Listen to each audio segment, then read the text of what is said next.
Unalikumbuka tukio ambalo limesababisha yeye kuhukumiwa kifungo cha kunyongwa mpaka kufa? Ndiyo, alimpiga mama yake na kumfanyia ukatili na kumchukua pia kwenda kumtupa. Shangazi yangu ambaye ni huyo marehemu inayethibitika kuwa yeye ndo aliyemuua. Tulipofika pale, kweli uthibitisho ukathibitika kuwa ni yeye kuwa amehusika na hicho kitu, kwa hiyo akahukumiwa kifungo cha kunyongwa mpaka kufa. Yaani kama familia unaweza kulipokea vizuri, unaweza kulipokea vibaya, lakini unashukuru kwa sababu haki imetendeka. Lakini pia tulikuwa tuna maumivu kwa sababu tumepoteza watu wawili kwa uzembe wa mtu mmoja. Hali yetu sisi tumeshukuru kwa kuwa imetendeka haki kwa yeye kwenda kunyongwa, kwa sababu tulikuwa tunatarajia kusikia kitu kama hiko.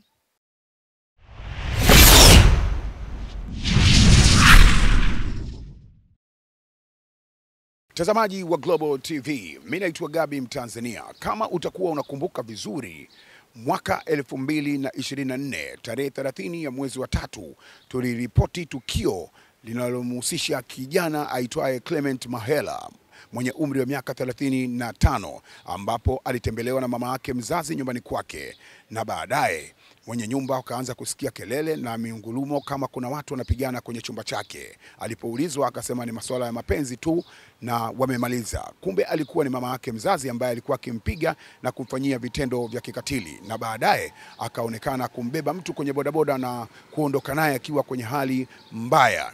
Watu wakapigwa na mshangao na wasiwasi mkubwa. Kumbe alikuwa ni mama yake mzazi ambaye alikuwa ameshapoteza fahamu. Akaenda kumtupa kwenye moja ya poli liitwalo Vituka Sigara, maeneo ya Buza, akiwa mtupu mama huyo na hajitambui. Ndipo alipopita msamaria mwema na kumuona, na alipomuona alikuwa hawezi kufanya chochote. Ndipo alipomchukua na kumwaisha hospitali ya Temeke na baadaye kuhamishiwa hospitali ya Muhimbili, na bado alikuwa hajitambui.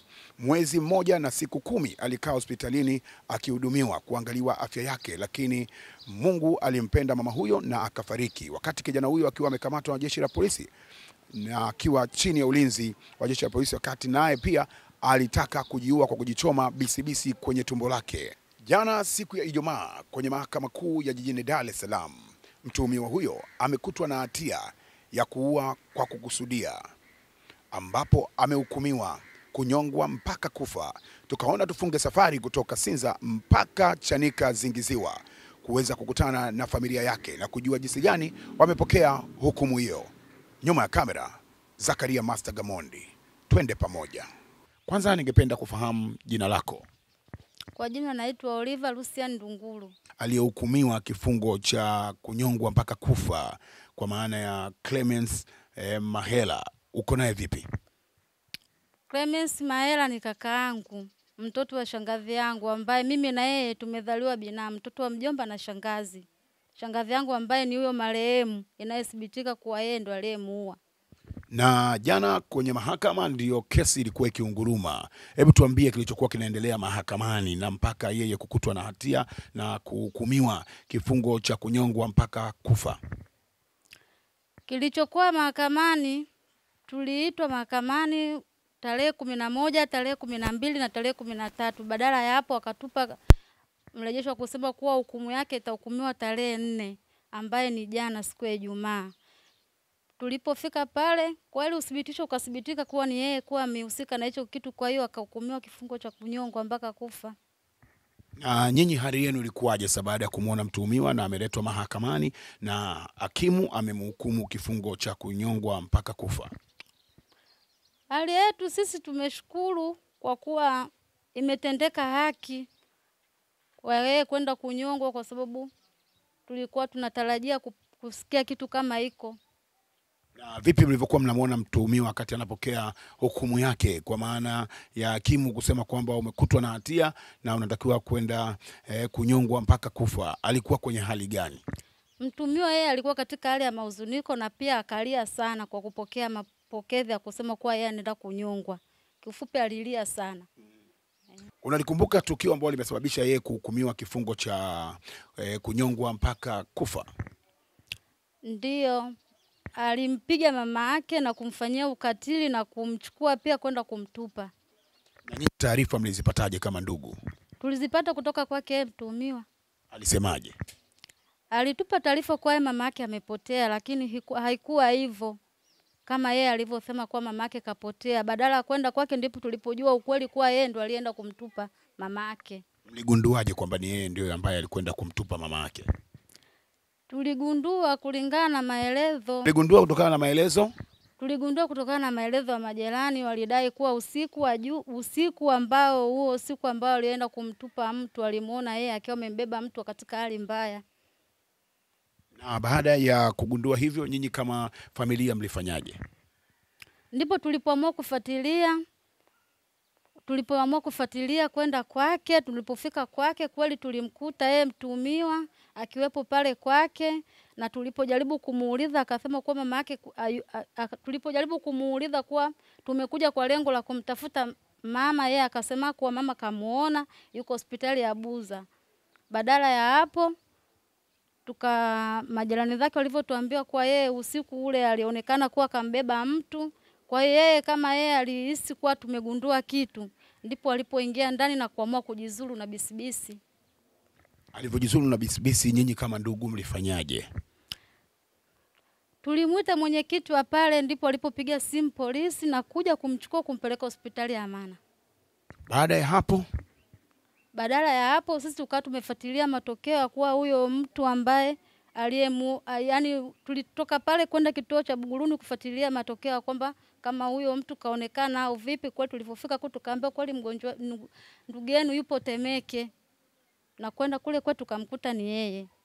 Kwa maana ya mama ambaye aliokotwa kwenye hilo poli? Ndiyo. Na baada ya kumkuta Temeke, mlimkuta kwenye hali gani kipindi hicho?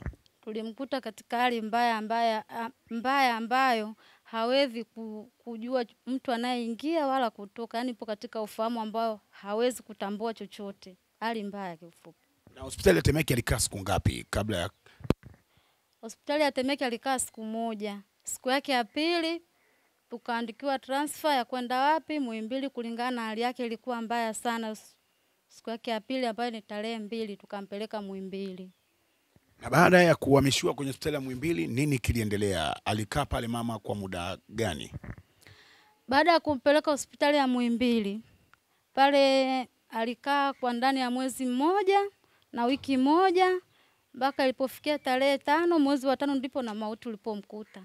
Na kipindi hicho chote ambacho alikuwa amekaa hospitali ndani ya mwezi mmoja, alikuwa kwenye hali gani? Hali yake ilianza kuchangamka kwa maana ya kuimarika na kuanza kuwatambua watu ambao walikuwa wanakwenda kumpa msaada hospitali? Hapana, hakuwahi kumtambua mtu yeyote anayeingia wala anatoka. Hali yake ilikuwa ni ile ile ambayo tuliomkuta naye mpaka mauti unamkuta. Poleni sana. Na mama alizikwa wapi? Mama alizikwa mkoa wa Morogoro, kijiji cha Mgeta.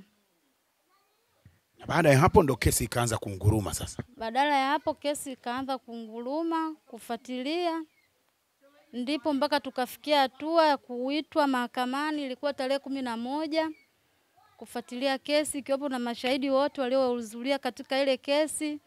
Tukapewa muda wa kusema kuwa tarehe 4 ndio siku ambayo mtakaye kuja kusikiliza hukumu. Ndio hiyo jana Ijumaa kwenda kusikiliza hukumu na kudhibitisha kweli kuwa mtuhumiwa ndiye aliyotenda hilo kitu, na kuonekana aliua kwa kukusudia, sio kwa bahati mbaya.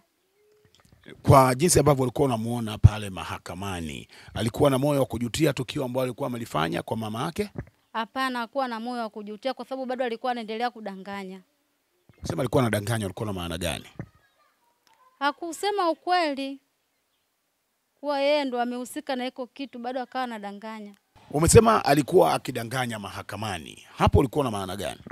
Kwa sababu kulingana na maelezo ya polisi alikubali kufika mahakama akakataa. Kwa kusema kuwa yeye alisema kwa kutoneshwa kidonda. Kutonesha kidonda ukiwa na alichojizuru yeye mwenyewe na bisibisi kilikuwa bado hakijapona. Alivyotoka tu kule hospitali na kufikia polisi, baada hivyo mama yake alivyopewa taarifa kuwa mama yake amefariki, ndo akamuoji kuwa wewe umeua. Yeye ndo akawa amekubali kuwa kweli nimeua, lakini badala pale alivyotoka kaenda mahakamani kasema alisema vile kulingana na maumivu ya kidonda aliyotoneshwa. Naitwa Shakila Mohamed Sindano. Pole sana kwa matatizo. Wewe na aliyehukumiwa kunyongwa mlikuwa mna undugu wa namna gani? Ni mtu na dada yake. Wewe ndio nasikia kwamba ulikuwa ukimhudumia marehemu mama yake na huyu kijana pale ambapo alipata tatizo kuanzia hospitali ya Temeke na baadaye hospitali ya Muhimbili. Hebu tuambie mlolongo mzima na jinsi ambavyo ulikuwa ukijitoa kuhakikisha kwamba unapambania afya yake na kuweza kuimarika. Ilikuwaje? Amna, tulivyojua kama mtu keshaokotwa akapelekwa Temeke. Temeke tumekaa naye siku moja, tukapewa transfer tuende naye Muhimbili pale Moi. Tumemuuguza kama mwezi na wiki mbili. Bahati mbaya akatutoka. Changamoto ilikuwa kubwa kama familia. Wakati unaendelea kumuuguza, kwa sababu ndio ulikuwa mtu wa karibu kabisa, marehemu ashawahi kuonyesha kwamba amekufahamu kwamba wewe ndio ambaye unampa msaada pale hospitali? Hapana, hajawahi kunifahamu. Yaani hajawahi kupata fahamu mpaka anakutwa na mauti. Na jinsi ambavyo ulikuwa ukipambania, kwa jinsi ambavyo ulikuwa ukimuona hivyo, kwako ilikuwa inakupa nguvu kwamba siku moja anaweza akaja akaamka? Kuna siku nilipata nguvu kidogo, lakini ilikuwa tu siku moja, siku zote basi haikuwa tena kutokea hivyo. Sema hivyo na maana gani? Na maana kwamba kuna siku macho yake aliwahi kuyafumbua. Siku moja tu ilitokea. Kesho yake alikaa mbaya mpaka mauti unamkuta. Kwa hiyo kipindi chote tangia okotwe kwenye huo msitu, akiwa yuko hoi na kukimbizwa hospitali ya Temeke na baadaye kuhamishiwa Muhimbili, alikuwa hajafumbua macho. Alikuwa hajafumbua. Alikuwa hajafumbua macho, yani ilitokea tu siku moja tu alifumbua macho, tukapata matumaini pengine atapata fahamu, lakini haikuwa hivyo. Na baada ya kukaa muda mrefu hospitali na Mwenyezi Mungu kuchukua roho yake, labda wakati wa mazishi ndugu walikuwa wanasemaje kuhusiana na tukio lenyewe, jinsi ambavyo limekuwa na mahakama imekuja kumkuta na hatia kijana Clement ambaye ni mtoto wa marehemu kwamba ndio amesababisha kifo hicho? Walikuwa wanasemaje kutokana na tukio lenyewe jinsi ambavyo lipo ndugu? Ndugu walikuwa wanaumia sana. Yaani kila ndugu, yaani mpaka majirani, yaani kila mtu alikuwa ameguswa na kile kitu. Kwa sababu ni mama yake mzazi, alafu kile kitu alichokifanya cha kinyama sana. Kwa hiyo mtu yote mwenye roho ya kibinadamu lazima aumie. Kwa hiyo kwa ufupi ndugu walilipokea, lakini walilipokea kwa maumivu. Marehemu alikuwa anaitwa nani na ameacha watoto wangapi? Marehemu alikuwa anaitwa Rose Agustino Ndunguru, kaacha mtoto mmoja na ndio huyo mtoto aliyomfanyia mauaji. Ndio huyo mtoto ambaye amehukumiwa kunyongwa? Ndio. Kwa alikuwa ni mtoto wa pekee? Ndio. Na labda kwa jinsi ambavyo dodoso zako mmefanya, ukiachana tu na mahakama, labda nini ambacho kilimpelekea kijana huyo kuweza kutekeleza ukatili wa namna hiyo kwa mama yake mzazi? Kiukweli sisi nikajua ni nini, lakini ni utovu wa nidhamu na uvivu wa kutafuta. Yaani ni mtoto ambaye alikuwa mtukutu, alikuwa mwenye dharau, yaani alikuwa ni mtoto ambaye sio msikivu, yaani kwa kifupi hata sijui nisemeje. Hapo umeutaja uvivu wa kutafuta, ukiwa na maana gani? Nilikuwa na maana kwamba kabla ya kumuua hizo siku za nyuma pia alikuwa ni mtu wa kumuibia mama yake, alafu anapomkanya anamtukana. Kwa hiyo alikuwa ni mtoto ambaye hana nidhamu. Natamani kurudisha nyuma kidogo. Wakati umefika eneo la tukio ambalo alisababisha yeye, mama alipokuwa amefika pale nyumbani, labda mwenye nyumba alikuambia nini kiliendelea siku hiyo ambayo mama alikuwa amekuja pale? Mwenye nyumba anasema yeye alimuona mgeni, kapokelewa kaingia ndani kwa sababu yule mpangaji alikuwa na miezi tu miwili pale. Kwa hiyo ilikuwa ngumu kujua kama yule ni mama yake kwa sababu alikuwa hajatambulishwa bado. Lakini baada ya muda mpangaji alidai sikia kelele na baada ya kufungua mlango akadai tu kwamba ni mtu wangu, tushamalizana, kwa hiyo hamna shida yoyote. Kumbe yule mtu alikuwa alishamzimisha. Yaani ni mtu wangu kwa maana ya mpenzi wake. Ndio alivyokuwa anamaanisha. Kama kulikuwa kunatokea na sintofahamu kati ya mwanamke na mwanaume ambao ilifanya kupata wasiwasi kwa mwenye nyumba, nini kinaendelea? Maana yake kwamba aliuliza. Ndio, aliuliza mbona tumesikia kelele, akasema hamna, ni mtu wangu, tushamalizana, kwa hiyo msiwe na wasiwasi. Sasa kwa nini walikuwa na wasiwasi wao wenye nyumba baadaye? Baadaye walikuwa na wasiwasi kulingana na zile kelele walivyozisikia. Alafu pia baada ya muda kuna mtu alimuona akiwa amebeba mtu. Yule mtu aliyombeba ni mtu ambaye hajiwezi, yani kama ameumwa, anaumwa au pengine mtu ambaye ashafanyaje ashakufa.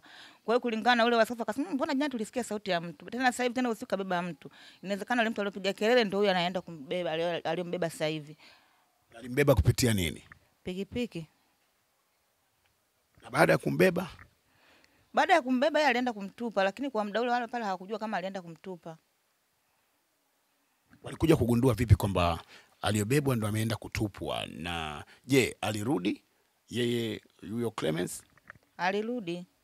Alirudi, lakini alirudi akiwa kwenye mtu mbaya mwenye wasiwasi. Ila mwenye nyumba akamwambia bana, kuna mtu alipiga kelele, lakini pia kuna nyumba ya pili anasema walikuwa wanambeba mtu, yule mtu ni nani? Yule pale rafiki yangu nimepeleka kwao. Sijui maneno mengi ya uongo. Kwa hiyo akabidi ampokonye tu simu ili wapate kujua kinachoendelea. Kwa hiyo hata sisi tunafika pale kwenda kumtafuta mama mdogo, tumepiga simu akapokea mjumbe. Akatuambia ndugu yetu tumempokea simu kwa sababu tuna wasiwasi naye, kuna vitu ambavyo hatuvielewi huko ndani vinaendelea. Na sisi tukamwambia tuje kutafuta mama mdogo kapotea, na yeye ndo alitugia hiyo taarifa. Akasema kama mama mdogo kapotea, itakuwa yule mtu aliyembeba ndio huyo mama yake. Baada ya muda naye ametokea pale. Kwa alivyotokea na yeye alikuwa ametoka huko alikomtupa kwenda kumwangalia.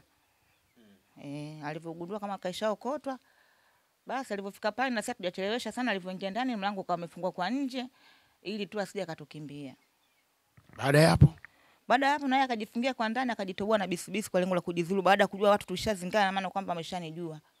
Kwa hiyo na yeye akataka kujiua. Lakini hakufanikiwa kujiua, mlango ulivunjwa, walimchukua kwa sababu maaskari pia alishapewa taarifa, aliwahi kufika. Pole sana. Asante. Na jana wakati kesi kiunguruma na hakimu kusema kwamba amekutwa na hatia, Clement anatakiwa kunyongwa mpaka kufa. Kwa upande wenu kama familia, mlipokeaje hukumu hiyo? Yaani kama familia unaweza kulipokea vizuri, unaweza kulipokea vibaya, lakini unashukuru kwa sababu haki imetendeka. Lakini pia tulikuwa tuna maumivu kwa sababu tumepoteza watu wawili kwa uzembe wa mtu mmoja. Kwa hiyo tumelipokea tu vizuri kwa sababu ni haki imetendeka. Na mtuhumiwa ulimuona yupo kwenye hali gani tangia anaingia kwenye kesi mpaka hukumu inapita na wakati anatoka? Kiukweli wakati anaingia alikuwa ni mtu ambaye anayejiamini sana. Ila baada ya kusikia hukumu yake alikuwa ni mtu ambaye mwenye huzuni. Yaani sana, alikuwa na huzuni. Neno lako ni lipi kutokana na hukumu ambayo imetolewa kwa mtuhumiwa kwa kumuua mama yake kwa kukusudia na mahakama kumkuta na hatia na kukutana na mkono wa sheria wa kumtaka kwamba anyongwe mpaka auawe? Mimi neno langu kwa vijana wengine wote wajifunze kuheshimu mkubwa kwa mdogo, sio mama yao tu, hata mama mtu mwingine. Ule mwisho ni mbaya. Tujitahidi vijana wote, haijalishi jinsia gani, tutafute mwisho mwema. Ili kuwa mwanafamilia bora wa Global TV, usisahau kusubscribe, like, kushare na kucomment. Baada ya kusubscribe, bonyeza alama ya kengele ili kupata taarifa kwa kila video inayopanda Global TV Online.